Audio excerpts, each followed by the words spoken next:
বিদেশি শক্তি আমাদের মধ্যে নাড়াচাড়া করছে, বিদেশি শক্তিও খেলবে। এখন কি হয়েছে জানেন, আমাদের দেশে মাঝে মাঝে ষড়যন্ত্র তত্ত্ব বার হয়। মাহমুদুর রহমান মান্না, আমরা বলছিলাম যে এখানে এই ইস্যুতে অনেকের বক্তব্য, অনেকের ফেসবুক পোস্ট, সেগুলো আমরা পাঠ করে শোনাচ্ছিলাম। যেরকম একজন সমন্বয়ক ছাত্র আন্দোলনের আব্দুল হান্নান মাসুদ, তিনি বলছেন যে দেশি বিদেশি শক্তি আমাদের কলঙ্কিত এবং বিভাজিত করার চেষ্টা করছে। অনেক বড় পোস্টের আমি একটি লাইন তুললাম, এই শক্তিকে রুখে দিতে। যেহেতু আপনারা প্রাজ্ঞ রাজনীতিবিদ, রাজনৈতিক দলগুলোর দায়িত্ব কতটা, কিংবা সরকার আসলে এখানে মূল ভূমিকাটা রাখবে কিনা, তারই এখানে মূল দায়িত্ব কিনা? এখন কি হয়েছে জানেন, আমাদের দেশে মাঝে মাঝে ষড়যন্ত্র তত্ত্ব বার হয়, মাঝে মাঝে দোষর তত্ত্ব বেরোয়, এক এক সময় বেরোয়। এগুলো বলতে বলতে পচে যায়। এখন এই যে বললো দেশি বিদেশি মানে শক্তি আমাদের মধ্যে বিভাজন আনবে, এটা খুবই অ্যাবস্ট্রাক্ট কথা হলো।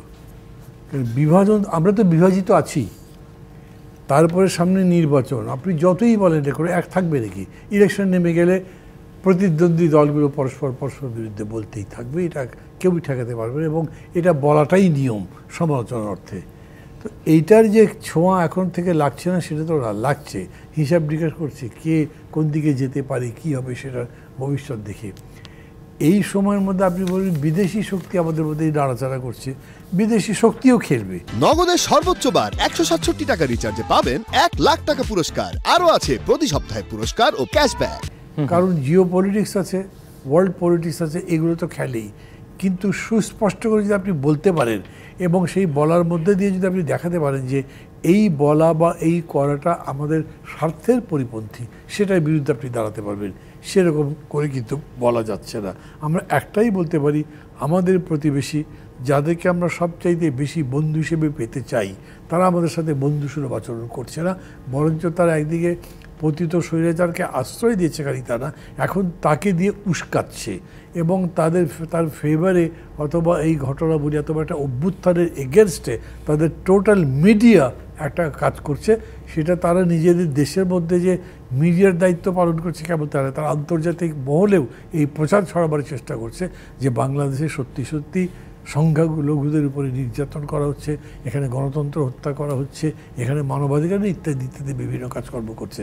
তো এগুলোর বিরুদ্ধে আমাদের সজাগ থাকা দরকার, এবং সজাগ থাকা মানে আমরা আরও বেশি করে গণতন্ত্র চর্চা করে, মানবাধিকার চর্চা করেই এটা জবাব দিতে পারি। মানুষ দেখে বুঝবে যে না, এরকম বিষয় না। গণতন্ত্র যত ভালো হবে, নির্বাচনটা ভালো হবে, যদি সত্যি সত্যি গ্রহণযোগ্য নির্বাচন করা যায়। এবং সেজন্যে এইটা আমি খুবই নেসেসারি মনে করি, সরকারের তরফ থেকে সমস্ত অংশীদের সঙ্গে নিয়মিত ডিসকোর্স চালু রাখা, নিয়মিত। এবং দরকার লাগলে সিস্টেম করবেন যে আমরা প্রতি সপ্তাহে এই গ্রুপের সাথে আলোচনা করবে, এই আলোচনার জন্য এই মানুষগুলো ডেজিগনেটেড আছে।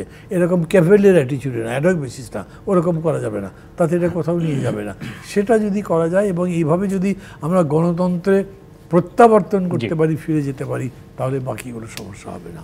অনেক ধন্যবাদ জনাব মাহমুদুর রহমান মান্না।